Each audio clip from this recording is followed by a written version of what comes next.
Welcome to Cvent's Event Overview Training. In this training, we'll be looking at a Cvent event from an invitee's perspective. The event lifecycle starts at the event creation wizard, where the planner can fill a small form to create an event. After the event has been created, the planner can add items to it, customize the theme and content of the website, and once all of that is done, they can test their website and finally launch registration. So let's start looking at the invitee's journey with the help of this simple diagram. Your invitees can experience your event through an invitation email or a web link that you have shared. They can find information on the event website and decide if they will be registering or not. If they decide to register, they will fill in their information and complete the registration process.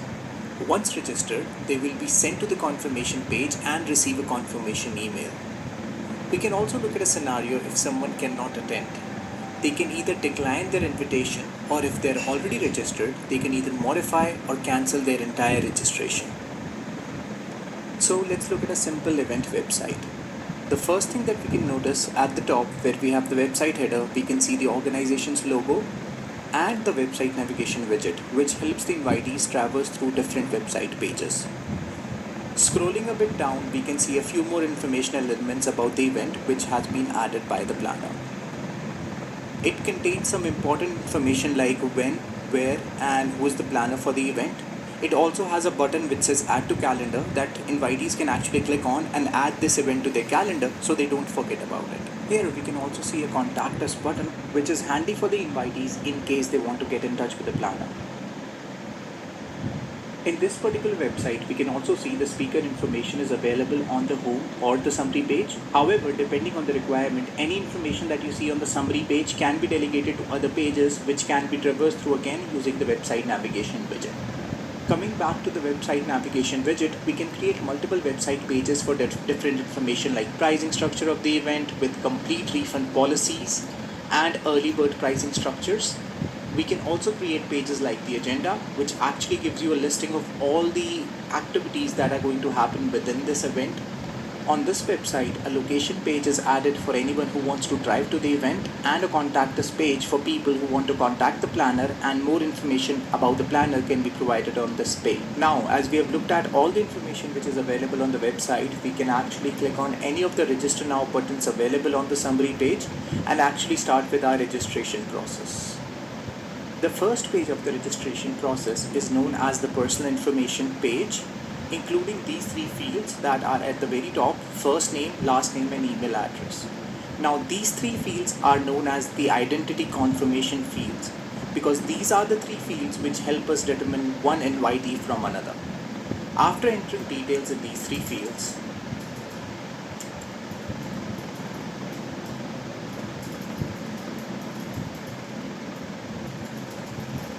the planner has also added one of the optional widgets which are available. This widget or field is known as registration type. The registration type widget gives the invitees the ability to actually select what kind of audience they are. For example, if someone is a student, they might have different items available to them at a different price. As we can see on the registration process, we also have markings available which help the invitees differentiate between required and non-required field. For example, in this registration process, an invitee does not necessarily need to enter a phone number to move forward. For anyone who's arriving to the registration process through a Cvent email, all of these fields will be pre-populated with the data that we have in our address book. For this instance, John does not need to enter their mobile phone or their company or their title. They can just update it if they feel that some information is incorrect. At the bottom, we also see add a friend or add a guest widget, which people can click on in case they want to bring a tag along to the event. This is a great way to bring your spouse to the event or your friend. As I'm not entering any of the non-required fields, I can just simply click on next, and that would take me to the second page for registration, which has been created by the planner in a way that asks for my work address and a custom question that has been created by the planner. Again, as the work address is not required, I don't really need to enter it to move forward. However, this is a question that I can answer and click on next.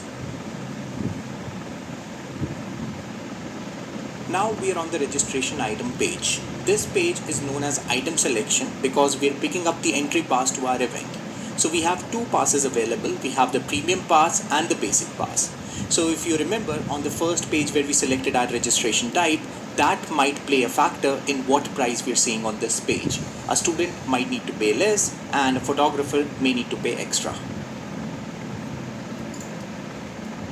After selecting our admission item or the entry pass, we can click on next and we are sent to the sessions page. So these are the sessions that we saw on the agenda page, and now we can actually select which ones we want. For example, if I don't really want to attend breakfast, I don't need to select it, but I do want to go for the basic course on photography. So I can click on select, and once the button turns into selected, that makes sure that the session has been added to my agenda. Similarly, I can select multiple sessions. Cvent also allows the planners to sell souvenirs or quantity items for their event. For example, this mug is being sold here, and if I want to buy it, I can select the quantity that I need, which is again decided by the planner. Also, planners have a way to add a donation item in the registration process, which will help us to donate to a charity of their choosing. Once I click on next, I am on the registration summary page. So this is a page that I'll see before checkout, which gives me all the details that I've entered and all the items that I've picked up with the pricing that I get. Now this is a page where the invitees can actually take a look and decide if everything is correct or not. Once you click on next, the last page on your registration process is actually order summary or the payment page, where you see the items that you have bought and the price that you need to pay for them. There are various payment methods available in Cvent, including credit card as an online option. We also have check and cash at reception. More custom payment methods can be added by the planner. For example, if I choose check, I can enter the check number and it gives me some instructions as well.